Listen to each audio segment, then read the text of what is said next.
আপনাদের একটা বিষয় বলতে চাই যে প্রয়োজন মানুষকে অনেক কিছু করতে বাধ্য করে। তো এইখানে রাত্রেও পার্লামেন্ট হয়, জানেনই আপনারা।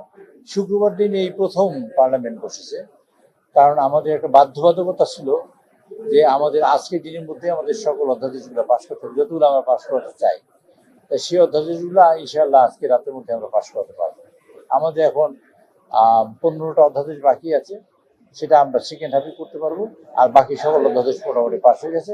আর 16টা অধ্যাদেশ আমরা পরবর্তী বিলের জন্য আনবো, সেটা তো আগেই সিদ্ধান্ত নেওয়া আছে। আমরা হাউস কমিটি বা আমরা যখন বিশেষ কমিটি মিটিং করেছি, সেই মিটিংয়ে সিদ্ধান্ত হয়েছে। আর কিছু চারটা হবে ল্যাবস, সেটার মধ্যে ল্যাবস হবে যেগুলো কোনো প্রয়োজন নাই, অপ্রয়োজনে এখানে হাউসে আনা, চারটা ল্যাবস, আর বাকিগুলো সবই হবে আজকে দিনের মধ্যে হয়ে যাবে।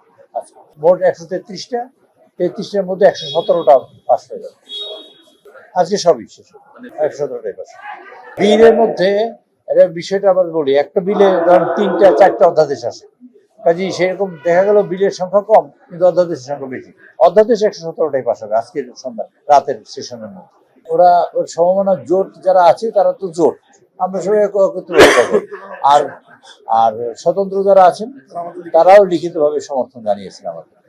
আপনারা কি বলবেন সেটা তো আপনাদের ব্যাপার, কিন্তু স্বতন্ত্র সদস্যবৃন্দ তারা মানে সম্মত হয়ে আমাদের কাছে আমাদের সাথে ইয়ে বলেছেন যে একজন নারী সদস্য তারা পাবেন, নির্বাচন কমিশন সদস্যকে তারা জানিয়ে দিয়েছেন। আর গণ অধিকার পরিষদটা তো আপনার হিসেব করলেই বের করতে পারেন, এটা তো বলে কোনো লাভ নেই। ওরা আলাদাভাবে কিছু হবে না, সম্মিলিতভাবেই হবে। এই সম্মিলিতভাবে ওরা আমরা পাবেন 26%, এটা বলিনি, একবারে বলে নিলাম।